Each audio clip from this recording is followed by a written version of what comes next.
Ahoy mateys, and welcome to Buccaneers Guild. Today we're taking a look at creating a region map in Procreate, although any painting package will do. Here we have a map I've recently created for a small campaign region. If we take a look at the statistics, we can see this took around 20 hours to complete. Now, not every map has to take that long, but if you enjoy creating and crafting things for your players, then it's time well spent, I think. This was all hand-drawn without any copy and paste. I don't use a lot of copy and paste in my cartography work because when you zoom out, you can see repeating patterns of similar trees or mountains. If you copied trees from here to here, for example, you'd see it, and I don't think it looks good. If we zoom on these trees, you can see each one is individual. Same for these hills and mountains. So, where would you start if you wanted to design your own map like this? Let's start with a new document. Firstly, we'll block in some general layout, so I'll grab a nice purple to represent mountains and we'll start with them. Filling in with a nice thick brush where you want your mountains to be. Doesn't really matter where, you can always change this once you've got your whole scene done. I'll put some spurs here so the mountains aren't just one straight-edged block. And we'll continue till we go off the end of our chosen region. Next, I'll block in some hills. Let's grab a colour for those and we'll add these alongside our mountains. Some of those can extend out into foothills and we'll add hills on the other side as well. We can also have hills elsewhere in our region. That will do. A nice green will block out some forests. I'd like a forest here that players can travel through, maybe to a pass through the mountains. In fact, let's just make a gap here to represent that pass.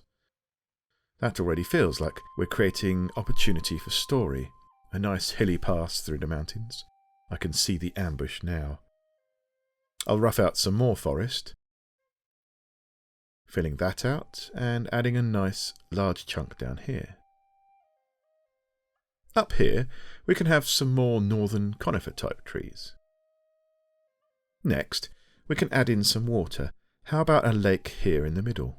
That gives us a place for humanity to gather with a settlement or two. Then, we'll add in some rivers. So, coming down from the mountain, through the forest, add in some tributaries, out of these hills, and then from the lake down to the sea. Add some to the other side, a tributary here, and a river or two running off that way. Let's just have a river or two bubbling down from these hills here. An important note is that lakes only have one exit river. They can have multiple entries, they're physically possible, but only one exit at the lowest point. And there's our rough layout. Let's take a look now at drawing some trees. So here, I have a roughed out area ready and a grid which helps you keep trees the same size as each other when you're zooming in and out. So we're going to fill this with trees. We'll start here at the bottom, or the front, and work backwards, upwards as it were, giving a 3D look to our little forest. With a black pen on a new layer, I'll start drawing some round trees. Let's give this little happy tree a trunk. To maintain a 3D look, it's important to start here at the bottom, like I said, and draw each successive tree behind the front ones, like so. As I move along, I'll bring them back a bit. Okay, let's speed this up. You can add a bit of variety with a different shaped deciduous tree here and there. And now that I've finished this section of trees, let's add some shading.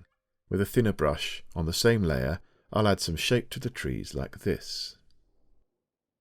By drawing these lines further across at the top and bottom of each tree, we give the tree a rounded, shaded look.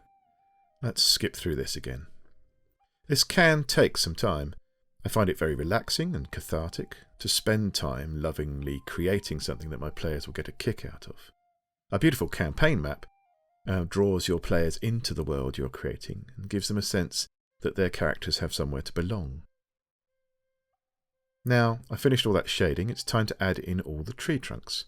It's good to leave this till the end, because you now know which trees are at the front and exactly how much of each trunk can be seen. This trunk here, for example, needs only one leg of it drawn, as the other would be hidden. And finally, this lonely little tree out here, poor thing. I'm going to zoom in, and with my thinnest brush add in some detail for the trunks. This grounds each tree visually and adds a little detail with some roots and some shading. This really brings the little stand of trees alive. There we go. That's looking good. Okay, let's create another layer, place it underneath the line layer, and we'll pick a nice base green to start with.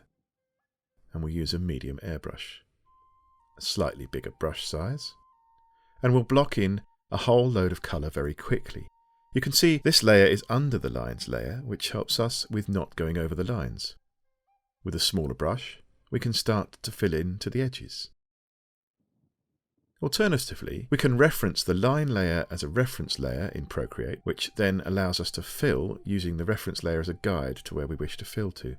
So, we can drag a fill into the edges of these trees. Personally, I find it easier just to paint them in with a brush, and you only need to go halfway under the line layer to fill it out nicely. Of course, working digitally, you can easily erase the fill if you do go outside the lines. Now, with a different green, we can choose some trees to highlight in a different colour, breaking up the monotony of our sea of green. I'm choosing to use the same layer here. You don't have to. In fact, if you added each extra colour on a different layer, you'd be able to change their colour together later with a quick tweak to hue or saturation levels for that layer. Let's forward wind while I add in a few more. You can be quite bold with these colours, even with something like this completely red tree. Once surrounded by green, it looks great when you zoom out. Now, with a brown colour and a smaller brush, we can come in and fill out all the trunks. I'll just fade them out with a little bit of pen pressure. Right, that's all the trunks done. I'm going to put a new layer above the colour layer, but under the lines. We'll get a very black and a softer brush, and I'll lower the opacity a bit here. Coming in, we'll apply some shading around the edge of the tree. This looks a little thick, so let's drop the layer's opacity a bit. We'll fill this out tree by tree, adding in some shadow here or there to give a sense of direction of the light. It's quite a subtle effect when done, but if we turn it off and on, you can see how it really makes these trees pop. And that's the end of trees. We'll tackle mountains in part 2. Thank you very much.